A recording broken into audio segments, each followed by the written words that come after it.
Hey guys, what's going on? Brent today is going to be working on my R6 and we're going to be installing my brand new fairing kit. William's telling me that some of these pieces are a little damaged from the factory. This one looks like it's in pretty good condition. You can see there's a little bit of paint missing right here. However, you know, it shouldn't be too big of a deal because this will be tucked away under the bike. There's a little bit of paint scuffing right here. It's kind of when they were painting it, they probably just had an imperfection in the plastic. So you can see a little one right there. There's a lot of this kind of stuff in a lot of the fairings, which I'll definitely talk about in a separate video, but whatever he sees with his naked eye, he's going to point out, but I'll point out the rest of it in detail later on. So this one doesn't look too bad. It's like one of the main body panels. See, like that. You see, here's a little imperfection. You know, you'd probably be able to see it just a little bit from the outside of the bike when it's all together. On that corner as well, as you can see. Yep, see, little scratch right here. Blemishes and scratches. It took 2 months for them to make this thing. Really? Yep. A lot of back and forth emails. Front fender. That's in pretty good condition, actually. It came out really nice. Does have a little bit of scuffing here. So most of this stuff can be buffed out if you have a buffer. Sometimes it just needs a little bit of a buff. Side fairing here. Some of these, just a little bit of some of these fairings are without fault, but majority of them have like little nicks and scratches everywhere. Yeah. So here's the front panel. Ooh, that looks sexy. Rossi's number right on the front. Your name on the side. That's awesome. Looks good. The rear, one of the rear panels here, looks to be in good condition. And we got a new windscreen. That'll go with that. So next piece looks to be in pretty decent condition. Little blemish right here. It might be hard to see on the camera. I see it. Yeah. So like I said, we're going to do the back first. So we're going to set this on the workbench also. Oh, there's some extra parts which I don't think we're going to use. These ones are all extra? Yeah. Well, we'll look at them in the end, but I don't think we're going to use them. So here's the tank cover. So guys, before Brent shows you this, I received the tank cover as you see it, because if you look at this side and now look at the other side. Oh, it's broken. They sent it to me just like this. Yeah, I'm going to put up a photo of this tank cover with the timestamp from the day I received it. So you guys don't think that from transporting it back and forth, I did that myself. But the company shipped it this way. They didn't even tell me that the tank cover was broken before they shipped it to me. I think they just wanted to finish the job and get it over with. Yeah, not too happy about that, but let's hope that this fits once we put it all together. Yeah. All right, so now that we've got everything unboxed, we're gonna start putting it on. So next what we're gonna do is we're gonna actually pull the seat to get this off. Back pieces are also going to be held on right here with another 4mm Allen. So we're going to take all those out. This piece slides out. We're going to set that down and pull out this other screw right here. And for this, you can just push it down from the top.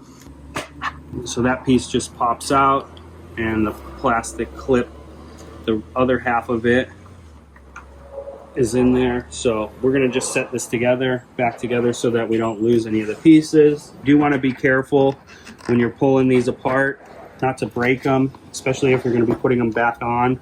So now what we're going to do is we're going to set that down. We're going to come back to the other side, pull this one off.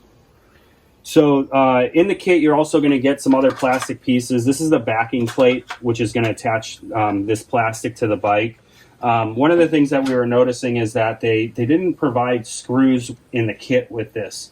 So we're going to have to use our own screws here. So it's best if you get a bolt kit. So the only thing we're going to reuse off of this old plastic is the plastic clip, is the spring clip.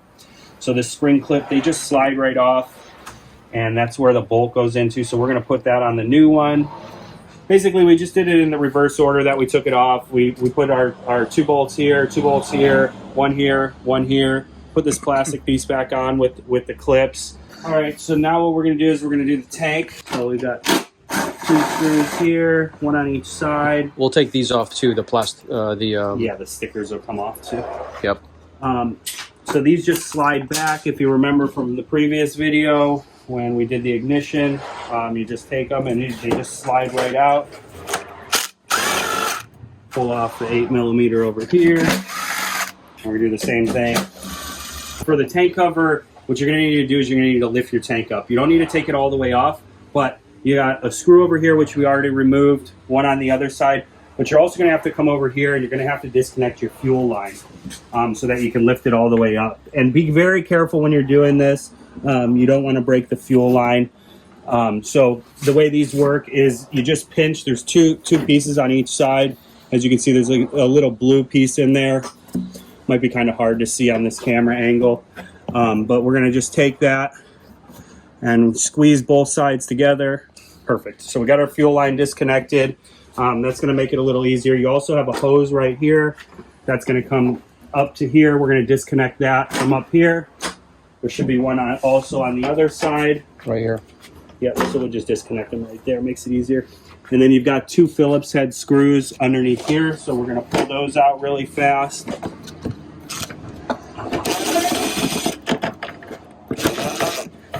So we're going to reconnect our hoses underneath. These are your vent lines. So one on each side. So these are a little tricky to get up and over. You want to be careful with it. Just take your time and don't stretch it out too much.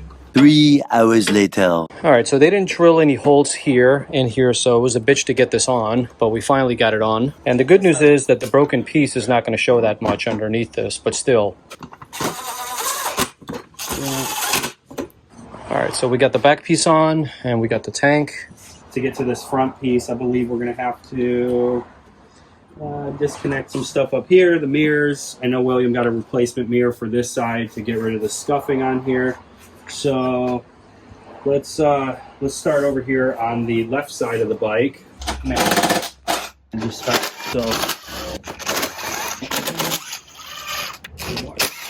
So that piece is going to fall. I'm going to go to the other side. I'm going to pull the belly pan off all the way. We've got all the bolts out of the side. We've got to replace the front too, so we're going to start removing the front portion of the bike as well, along with the sides. So let's start with the 4 screws here. These are for the windshield. So we got our 4 screws out there. We've got a few screws on up here. We also have our mirrors. It's amazing how this video is going to be one seamless video. I know. I mean, you know how much editing this is going to take? A lot. Some time. Hope you got a 6-pack of beer. Here, this mirror is going to end up getting replaced. So, yeah, this is the mirror that was dropped because the guy stole the bike. So we're going to replace this baby. Yeah, disconnected, and then they just pull right up. So this is going to get replaced. So we're going to just set this in the box, and he can do what he likes with it down the road. Sell it. So we got the front off. Now this took us a little bit, so we didn't get too much of it on camera. And now that it's off, it's going to be a lot easier to show you guys exactly how it went. So you've got these 4 clips right here, and they slide into the front. You've got one here, one here, one here, and one here. Now the only way to get them off is to reach behind there with a pair of pliers and to squeeze them in and then pry it off. And they're a little bit tricky to get to. So for this, what I used was these angled needle nose pliers. And what it allowed me to do is when this was in place, I was able to actually reach in there and squeeze these little tabs right here. And then I was able to pull it off the bike. So it took us a few minutes to get that done.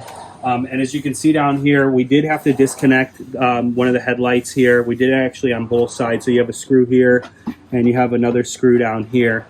And then we pulled this cover off. And in the process, we were able to remove the whole side fairing. So once we get to that, we're going to take the old side fairing and match it up to the new side fairing. Now, putting this back on is going to be a lot easier, obviously, than getting it off. But all we've got to do is just line up our clips in here. And then you've also got these other little clips that just go into the rubber grommets, right? So now what we're going to do is we're going to take this and we're going to try to line our slots up here. Well, it looks like the holes are lining up. Yep, and so then we're just going to kind of just push it on there. And again, you don't want to use too much force. It should just kind of snap in place. So we got the front on here, new windshield, new front plastic piece. We got the tank cover on. and we got the rears on. Not the easiest job. The things, usually the aftermarkets don't fit quite as well as the OEM ones. Take your time, be patient, don't get frustrated if things don't fit. We had some issues with the front here. Took us a couple tries to get it on, but after we got everything on there, tightened down the mirrors, everything seems to be tight. Fits on there very well, very tight, nice and snug. So next we're gonna go for the front wheel fender, and this one shouldn't be too bad. You just have three bolts on each side, 1, 2, 3. Can you take off the reflectors? Yes, we can take the reflectors off while we're doing this also as well. Pull this off here. Over here, it's coming up too, right? Other side.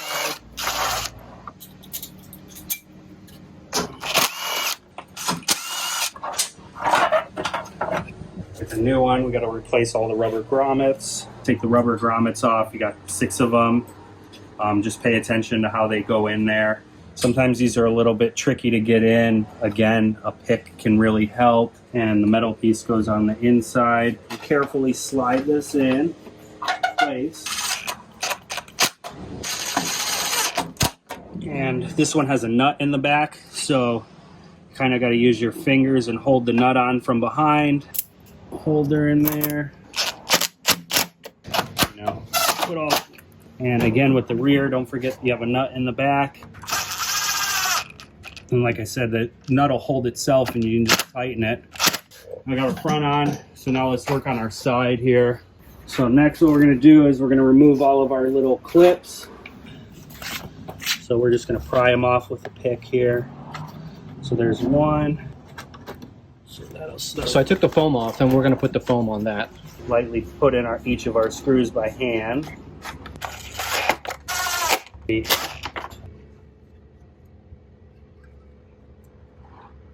Now, just gonna start right here.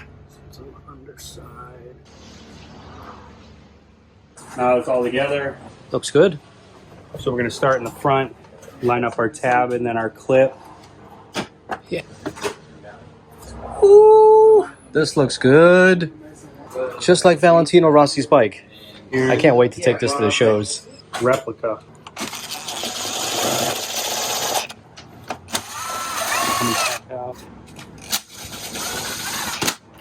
Connect our connectors for our mirror right now, so we don't forget to do that.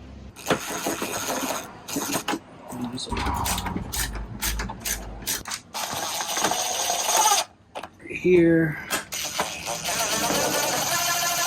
So just putting the final touches on here. These holes need to be drilled out just a little bit to fit the collar, so I'm just kind of reaming them out with the drill bit.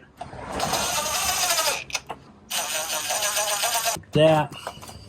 Sometimes you have to hold these from the back to get it to stay. Last screw, isn't it? Yes, sir. Last screw, finally. Boom. Beautiful. All right, so stay tuned for the next video where I show off this bad boy. But until next time, guys, peace.